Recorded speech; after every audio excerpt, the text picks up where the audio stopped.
À votre avis, qu'est-ce qui nous distingue? Qu'est-ce qui nous distingue, nous, jeunes, rotaraxiens et humains, des individus, des malheureux individus qui ont été touchés de la polio? Allez-y, n'hésitez pas. Le vaccin, marcher. Eh bien, c'est une chose toute simple. 2 gouttes dans la bouche. Le vaccin contre la polio. Ces 2 gouttes changent une vie.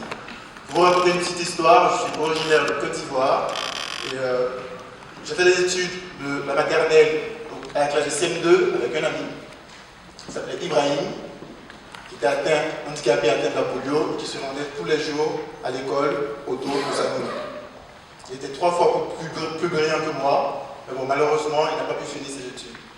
Et je me souviens qu'il m'a dit un jour, tu sais Mini, pour moi, venir tous les jours à l'école, c'est comme grimper le Mont Blanc. Je vais vous faire un aveu également, à cette époque, je ne savais pas ce que c'était le Mont Blanc. Moi, le Mont Blanc, c'est peut-être, je sais pas, un gâteau, un stylo, je ne savais pas. Et j'ai rencontré du coup Philippe Legendre, qui nous a présenté l'action de la polio et qui nous a dit ceci. Nous sommes dans les dernières marches de la polio. Et comme l'ascension du Mont Blanc, ce sont les derniers 60 mètres qui sont les plus importants. Alors nous, jeunes, rotaraxiens, nous avons décidé de grimper le Mont Blanc, de sensibiliser la France et la terre entière à cette action. En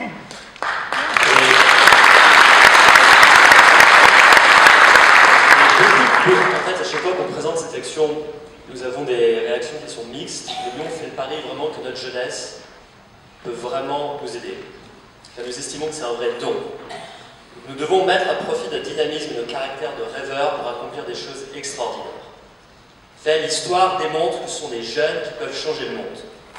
C'est un général qui a bâti un empire qui s'étend de la Macédoine aux frontières de la Terre, un jeune explorateur italien qui a découvert le Nouveau Monde et une jeune française qui a délivré son pays, et un jeune Thomas Jefferson qui a proclamé que tous hommes naissent égaux.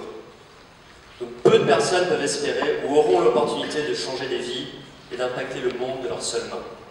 Mais chacun de nous, par contre, pouvons changer le monde en se réunissant ensemble.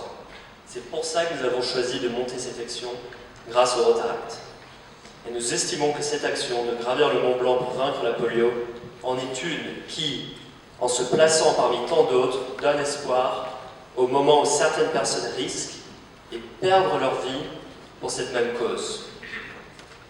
Pour chaque action qui a pour but d'anéantir une injustice et de rendre le monde meilleur, une goutte d'espoir brille sur notre terre. Et nous sommes convaincus, avec le club, Mini, Prasad et moi-même, que chacune de ces gouttes qui s'assemblent va former, in fine, un fleuve d'espoir, capable de détruire les murs les plus énormes d'oppression et de résistance.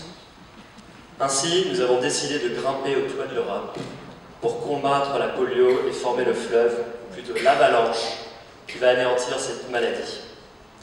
Et les jeunes ont souvent besoin de conseils et de parrains. C'est la raison pour laquelle nous sommes ici devant vous. Car il nous manque 4 000 €. Donc nous vous invitons à partager notre rêve et notre fleuve d'espoir en contribuant chacun 10 €. Car vous êtes 400 dans la salle, 400 x 10 égale 4 000. Et c'est ce que nous voulons. Merci.